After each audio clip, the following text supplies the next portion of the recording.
Hi, Pravina. How are you doing, Toko? I'm good. It's good to see you look lovely today. Thank you very much, and so lovely to be with you. Oh, thank you. So lovely to be in your presence. Okay. So, you have been in this space for close to how many years now? Oh, probably about 30 years in my career. 30 years! Yeah. So, at what age did you start in this space? And, like, what even inspired you to go into, the WPS space or, like, development space? Yeah, well, I think, Toko, I don't think I can find an exact date or time that started me off in this field, but maybe I should say that I grew up in apartheid South Africa. So growing up in apartheid South Africa and during the late 70s, early 80s, the liberation movements were at their height in our country, but also in the region.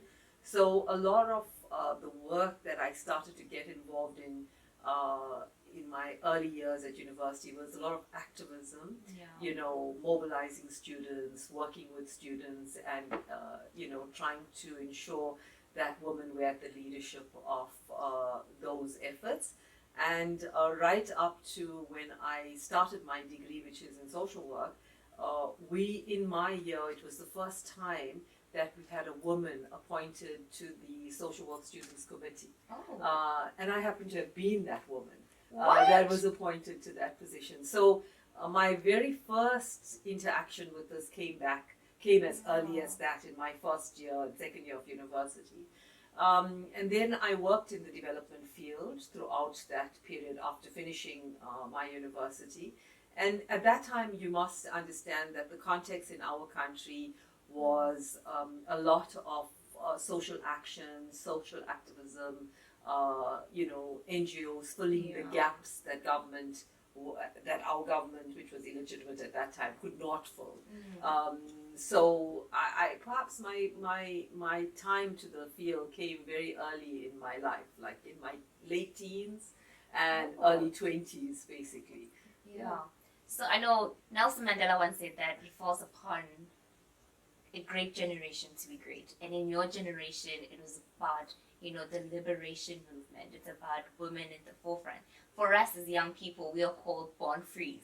Right. So we were like born definitely after, post-apartheid. So there's so many conceptions about us not understanding the struggle or not understanding what the women who came before us did in that depth. So I bet you also heard that we were called born frees. At first, when you heard the word born frees, what comes in your mind when you hear that? Well, I mean, for me, I would want to say that born free, we have high expectations of born frees because you didn't have some of the challenges we had. But maybe just to contextualize that a little bit, that it's true, every generation has expectations of the previous generation. Yeah. So when we came to, our time, the context was very different. And I think what one needs to understand or be au fait with is that your context, your timing, your issues, the matters that confront you will be what shapes what your generation stands for. Sure. So if you take the generation before us, and I remember one day, actually the chair of the Accord board, Mama Grasa Mashal, asking us, so girls, what will you stand for? What will be your time? What is it that you're going to define as your moment? Yeah. And so in their time, the generation that came before us, it was a lot of the of paving the way for ensuring that women's rights were enshrined, making known the need for gender equality, making known the plight of gender inequality, and the need for the girls' education. So we stood on the giants, on the shoulders of giants, in terms of we came into where rights were a platform on which we were basing our struggles. But during our time, the late 90s, early 2000s, maybe even a little bit before that, a lot of the social and developmental challenges that we were facing in Africa was conflict. And the issues of women in conflict was a reality. So you would argue that our generation perhaps embraced that as our calling while still expanding all the other areas. So I think it's really contextual. So born free, the question would be, what would define your generation's contribution to this agenda? What will define our generation? So I feel like most of the time, also I like that you also said that you guys had it's contextual, like it's within the context. For us, we had you guys pave the way for that. You paved the way. You ensure that some rights are in place. So for us, it's about taking that bait and ensuring that we don't let go of that, and we build on that, on our context, in our generation. And we still understand that there are some challenges that are still there within our society. Looking at South Africa, young women, gender-based violence within our country is at its peak. And it's without a doubt, even before then, it was the same. So it's a matter of how then do we continue with the knowledge of the people who came before us and with the knowledge that we have today. How then do we come together and work together so that the next generation don't also have to carry this weight. So also looking at that is that as young people, as I'm young, your experience, you've been in the field, you're a woman. What are some of the things that you would like young people to look into, to learn and take from those who came before us? So, Toko, firstly, I must say that sometimes I feel concerned for the youth. And I feel concerned for you, for the expectations upon you to take all of these agendas that have been paved and to build your ideas of a future on that base. So I think my generation, and I speak for myself, we would want to say, if you look at it from a woman's peace and security perspective, we would say, look, we have ensured that we have popularized the issue, that we've brought to the fore the issue of women, peace and security, and the differentiated impact of conflict on women and girls and youth. And we would also then say we've created a really rich normative framework process. But in assessing our own work in this area, we haven't done enough as a generation. And we don't need to do it alone.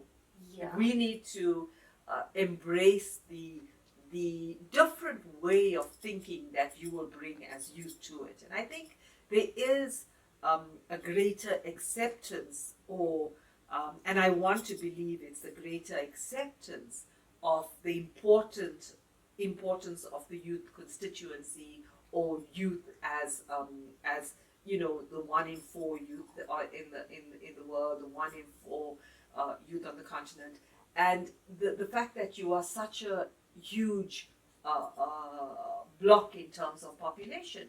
But also, I think the important point is that you will also need to define that for what the context is right now. And the context for you is different. It's different in the sense that we've had a pandemic. A pandemic that has almost changed and defined the space differently. And we saw in the pandemic that all of the advances we made around women's rights, about women's participation, about women's inclusion, experienced pushback, including the gender-based violence that you're talking about, the calling it a shadow pandemic. We saw women experience gender-based violence increasingly during that time, when they have to go back to those homes where this is committed. But in the same way, we also saw that the responses to the pandemic excluded women. And the design of it, very much what we have been arguing, that if it impacts on us, we know how it impacts on us. So the responses that get designed should have us participating in those responses that we're engaged in. So coming back to the question of, what then will be your role, or where would you find your time? The types of conflict are changing where you find yourselves now. So you may not necessarily look at it in terms of us, where we are looking at there were two parties to a conflict, and we wanted to ensure that there was participation and presence and inclusion of women in those negotiation fora. And we used many tactics and strategies to ensure that we got women on the agenda, the issues of women on the agenda, and we used the moment to see if we could transform gender relations in a new society, a post-conflict society. What will it be for you? Because right now, it's not so clear that there are only two parties to a conflict. Yeah. So those issues would impact your responses. And there comes in the question of how do we, as in an intergenerational space, create greater interdependence between our two generations? Because I think that is the important juncture at which we are, rather than to make it sound like, a nice to have or a new trend or a new lingo or a new buzzword, intergenerational dialogue or intergenerational engagement. What does that mean for it? So we as one generation will have thought leadership, we'll have lessons from practice, but you know how to do it quicker. You have a different experience with education than we have. Technology, innovation. We find our way into these spaces, and that is true. Like we always say that, as young people, that we are told that we're not experienced, we are radical. We don't think. And when we get into these spaces, that you need more experience. Yeah. So, and then there's now a need or call that young people like, okay, if this is the case that we experience, we need more training. Yeah. And how can you then, that means we need to be capacitated. Yeah. And if we're capacitated and if we have that experience, are you going to allow us in the spaces? Yeah. And then comes that idea of that in these spaces, especially, the development space, they're like gatekeepers. Yeah. There's like a pull her down syndrome where, there's people who are always within those places that not allowing young people to also step forward and taking them in the shoulder. Yeah. I mean, I've seen you, take young people in the shoulder and be like, this is the space, learn, explore, and also learn from your mistakes. Learn and not be afraid to ask questions. So what is your definition of having gatekeepers within the space, especially for young people? So, Thoko, I have to say that it's important that I step aside a little bit to answer that question in two ways. Firstly, I think we must not fool ourselves that the structural issues that confront our space are all dismantled. Patriarchy exists, ageism is there, as well as the institutions of culture. Yeah. So, three very core factors still are, define the terrains in which we work. So therefore, it will always be very context specific. Yeah. And I think that becomes important for us, both in terms of our generation and yours, to understand. The second thing I would say is perhaps where issues of ageism, because there is the perception or the stereotype that if you're older, you have wisdom. And I don't believe that. Right? Age comes wisdom. But at the same time, experience gives you lessons that you identify and hones practice. And there's no microwave for experience and thought leadership and practice. So I think it's important to understand that as well when we think about it. So I don't think there's a one size fits all to this question, but I think what needs to happen is the way in which we do it. It always matters for how we approach these initiatives, and people remember how you make them feel. That's true. So if you are going into this space, and I don't mean now you've got to, bother about how you conduct yourself with the elders or how you do this. I'll speak about my own experience. I entered the sphere when I was only 28, 29 years old in terms of the women's peace and security movement on the continent. I was a little girl in the room. Everybody else was in their 60s, 70s, 50s, etc. And you were not paid attention to. But it didn't bother me that I was not at the head table. It didn't bother me that I was not called up to read the statement. But I found a place in which I could persevere and be understood for the value I would bring to the table. So I sat with the teams that wrote the outcome statement. And that's a powerful place to be, because the statement that comes out of that meeting will determine what gets put out there. And the elders trusted us because we could do it quickly. We could sit on a computer and they were like, yeah, you guys do this. So we got to write these statements. And in doing that, we would push a little bit of what we wanted into the statements. So that was one way that we did it. The second way is that we went to some of the meetings and it would be a little bit unruly, if I may call it that. So it'd be like everybody's talking, we're not managing the time, we engaging on issues in different places. So we started to say, what about an agenda?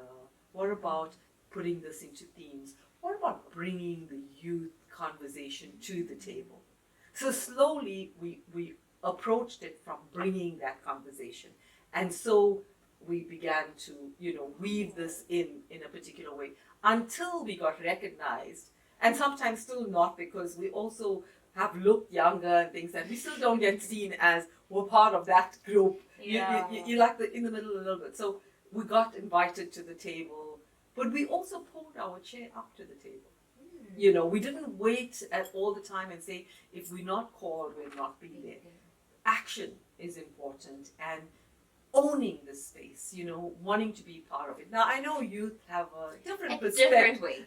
A different way. I feel like now it's more of like, we want to be at the table, we want to be recognized, we want to be heard, yes. And we want to be seen. Yes. Because we feel like if we're not at the table, we're not heard. Yep. We don't want to be in the background. I feel like it's a thing that, Yep. no, we don't want to be in the Yep. background. So it's very powerful to hear you say that, because it's okay to be in the background. It's okay to be backstage and also contribute, because you're also contributing. Yeah. It's not like you're not doing anything. Just because you're not seen, it's not like you're not doing anything. So I feel like that's very important. But Toka, also let me qualify that by saying your times have changed compared to when we arrived in that field.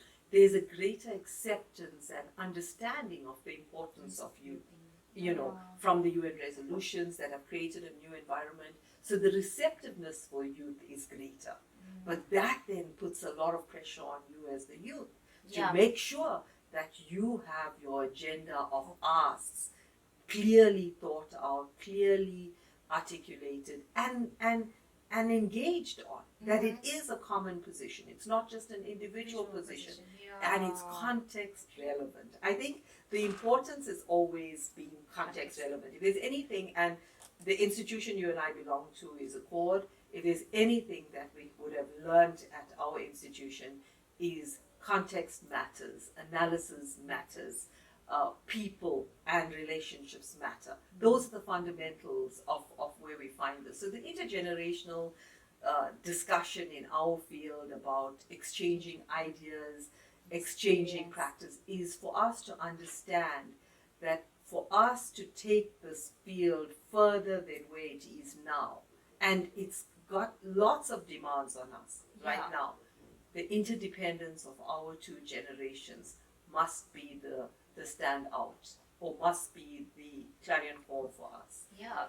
So as we, about to wrap up, what is your power tool? What is that one thing that you carried with you for years, for 30 years? And what would you like to pass on? Choco, I don't know if I can say I have one particular power tool, but if you had to ask me the question, what is it then? I would consider a power tool, or one of the power tools, or amongst the power tools, is showing up. Showing up would be a power tool for me. and then of course, approaching it with respect. Yeah.